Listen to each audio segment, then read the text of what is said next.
Hello, wonderful. It is Sarah K Ramsey with a tip to help you become toxic person proof. And there's a few things that women want to fight me on, and I call them gravity problems, right?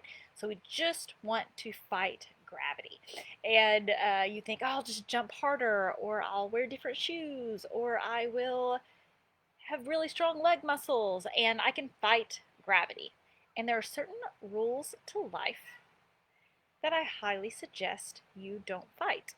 Gravity is one of them, and this is another. So, a lot of times I get questions like, okay, if I'm on a new date or I meet a new friend or I meet a new situation, how much should I tell them about my past? Okay? And there's this piece of us that feels as if we don't divulge, and I get it, that if we don't divulge everything that's happened to us, somehow we're lying, or we're not being honest, or we're not being authentic, or something's wrong. We're doing something wrong. And I want to introduce the fact that toxic people have trained you to do this. Right? Because when you were in trouble with a toxic parent, toxic partner, whatever, they made you feel all this guilt, they made you feel all this shame, and so you over explained. And they got more information from you because you were so happy to divulge and over explain and thought if you explained yourself, they wouldn't be mad, you wouldn't be in trouble, they wouldn't punish you. So they trained you to over explain. So then, and they told you, you're not really being honest. Okay, you need to be more honest. You need to be whatever. So there's already that. Chances are you're probably open and agreeable to start with. You like meeting new people. Some of you. That will fit for everyone. Some of you like meeting new people and being in new situations, and you just think, oh yeah, here I'll tell you about my life. You tell me about your life. We'll just like talk and connect and connect. You can obviously tell that is my personality.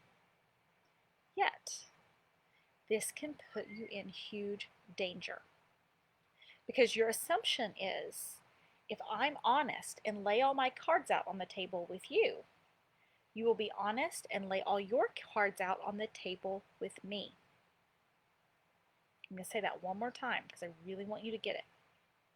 You go into dating, you go into a job interview, you go into a new friendship, you go into a new relationship, and you think, how much should I tell them? What should I say? And you think if you lay all your cards out on the table and are honest, then they will lay all their cards out on the table and be honest with you. Because that's what you would do. And you're seeing from your own perspective of good, kind, loving, giving, forgiving, and wanting to connect. So your assumption is, if I connect, then I will be safe. And what you're really looking for is that sense of safety. And thinking, oh, if I'm just honest about all this stuff, then I can get to that safety easier. I can have a real friendship. I can have a real connection. If it's in dating, you might think, well, I'll just go ahead and say all that. So if they have an issue with it, then I'll already know. And if they don't have an issue with it, then they'll love me. Has it worked? Because if you are a toxic person, then you're like, oh, good, I'm collecting data. She's already been trained. I know I can get away with things. I know I can always get the best end of the deal. And I know, ooh, look, she's telling me all her information. A client I talked to today had someone describe it to her as verbal bulimia. I call it emotional vomiting. And I just really want you to think two things. One, has it worked? My guess is no, because you're in this group. And two, please don't think, oh, I'm going to be honest with you so that you will be honest with me. You don't tell people if you had diarrhea that day or changed your tampon or whatever, all these kind of things that we think, whoa, I shouldn't say that.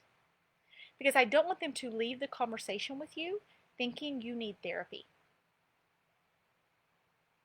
That is not the first impression you want to give. You think you're being honest, and if they're healthy, they might think, "Whoa, that that, that was a lot." Like, "Whoa, that person needs to get to work on themselves or get help," which is not the impression you want to give. And if they're toxic, they're thinking, "Whoa, this would be an easy person to manipulate."